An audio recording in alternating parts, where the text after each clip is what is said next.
The Demons of Selzar. What was the hidden secret which caused the death of so many greedy men? Did it actually contain demoniacal creatures of darkness? Jeff Barton scoffed at this idea, but he thought differently when he opened the container and discovered the Demons of Selzar. At an auction sale in Greenwich Village, Jeff Barton, son of a wealthy financier, places a bid on a piece of merchandise. "What am I offered for this beautiful hand-carved oriental chest?" "That's just what I want for my library, Joan. $80,000. $100,000. Jeff raised his bid, but his rival for the chest tops it. $170,000. Presumptuous man. He thinks he can rob me of what is mine. $300,000. Give it up, Jeff. It's not worth such a fantastic sum. It's only a wooden box. If this Oriental chap is willing to go so high, the chest must have a value far greater than its outward appearance. I bid $500,000. As they leave the building and wend their way home, they pass a dark, obscure alleyway. Now that you have that extravagant piece of bric-a-brac, what are you going to do with it? Open it up and examine its contents, if any. But it feels rather light, so I doubt there's anything in it. As they round an obscure corner, a shadowy figure with upraised knife springs upon Jeff. "Jeff, look out!" "Now you die!" For a moment, the two men grapple in the darkness. Then Jeff succeeds in wrenching the dagger from his assailant's grasp, sending him sprawling to the pavement with a powerful blow. "Next time, be careful who you try to slice open, Buster." "Say, you're the guy who was bidding against me at the auction. You must want this box awful bad if you're willing to commit murder to get it." "Forgive me, Effendi. I bear you no ill will. But I must have that chest. This is not a personal matter. It goes much deeper than that. The fate of the entire world may be at stake." "I don't understand. How can the fate of the world depend upon this small wooden box?" "If you and your husband will do me the kindness of coming to my humble domicile, I shall be happy to tell you. It is but a short distance from here." "If this is a trick, you will regret it." A short time later, they are seated in the Hindu's Oriental living room as he narrates a fantastic tale. "Thousands of years ago, when civilization was first taking form, there lived in that land which was later to be called Mecca a race of mental giants who were well acquainted with dark and mysterious powers. Few modern men know they once existed. There dwelt within a valley near, at that time, a host of demons who contrived to take possession of the world. But the high priest of the temple of Selzar, in accordance with his inscrutable wisdom, imprisoned these evil ones within the ancient chest which you now have. For centuries the chest reposed in the dust-covered vaults of the Selzarian temple, and then one day in the year 1926, a group of archaeologists penetrated the lower strata of the temple and discovered its hiding place. They removed it from the temple, and from there it traveled all over the world, from one man to another. Because of its exquisite beauty, everyone who saw it desired it. But for a time no one was able to solve the mystery of its peculiar lock. The chest became known throughout the world. There were those who believed it contained fabulous wealth, and those who killed to possess it. Finally it came to America, and in the year 1935, one of the avaricious scoundrels who purchased it discovered a way to open the chest, thus liberating the horrible demons within. Free. Free. Free at last. Good Lord, what have I done? You have given us a momentary freedom, that we might do that which we most enjoy, to ravage and destroy. Oh, for the day of our emancipation final, when once again we may go about the highways and the byways of this world to spread the seed of strife. No, don't touch me. Once the seal had been broken, it was easy for anyone to open the box.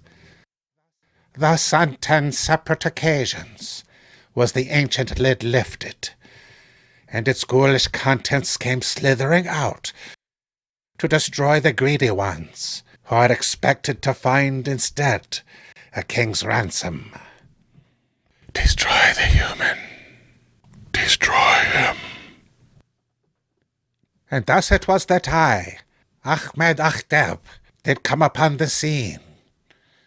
I was commissioned by the Sacred Order of the Rising Moon to track down this chest and return it to the labyrinthine chambers of Selzar. And so I have traversed the globe twice over in my search, following the bloody trail that terminated here at last. So you see, Effendi, if you open the box, the same terrible fate may now befall you.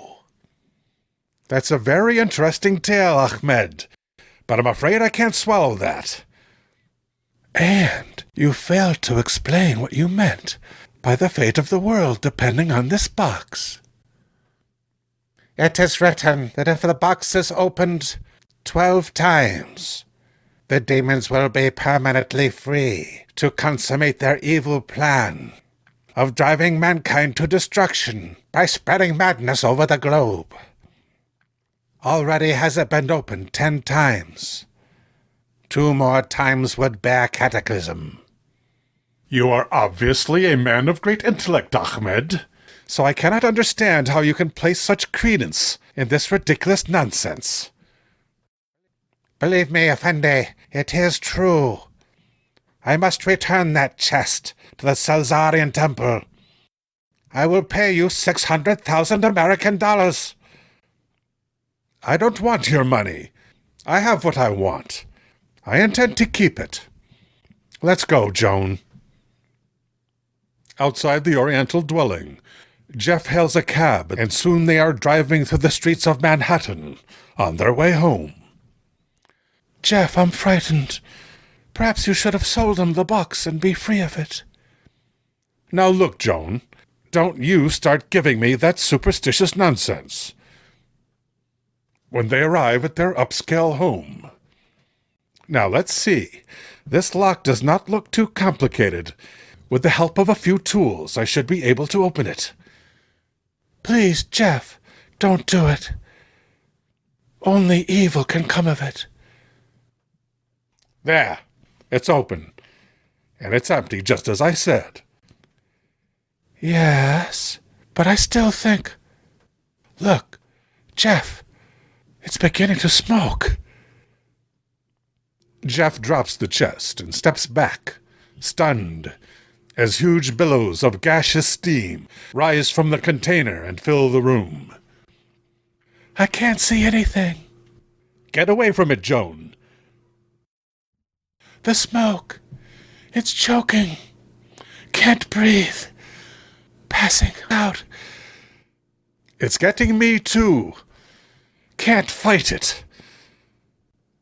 A moment later, Jeff Barton regains consciousness and stares incredulously at the terrible manifestation emanating from the open chest. Free once more. Great Scott!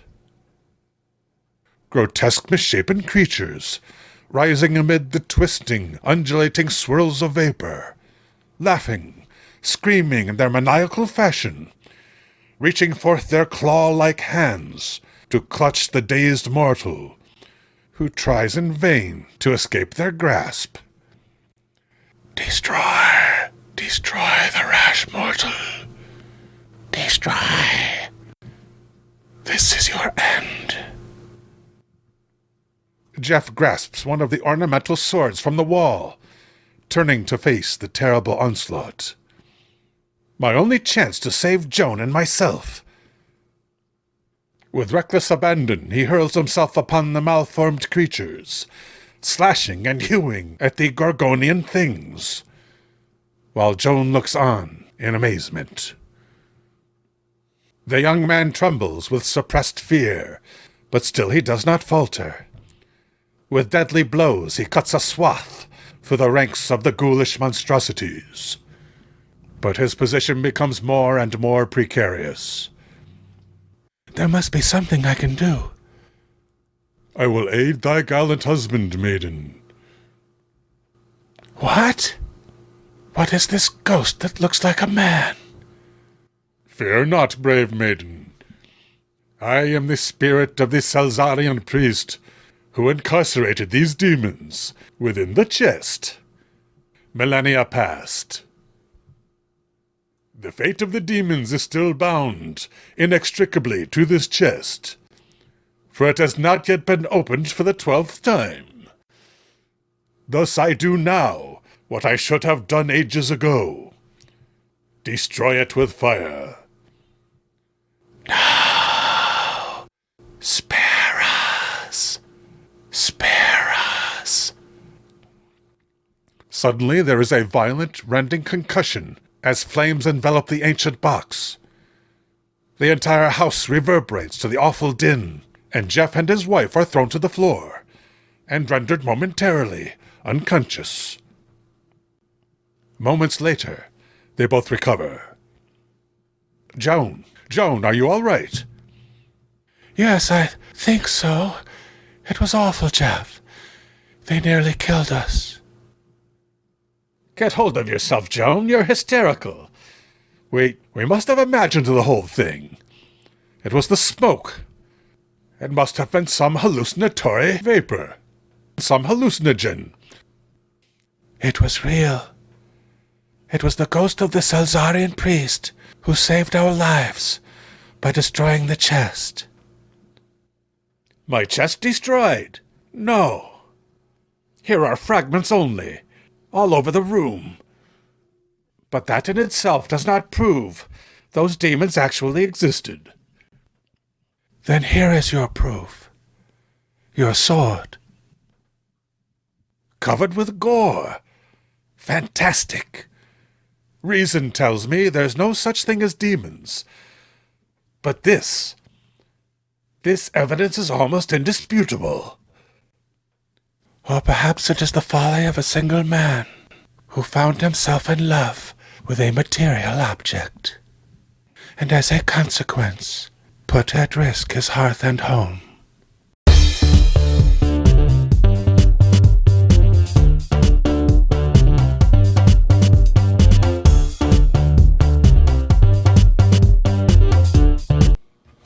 I'm being held in a Chinese lab.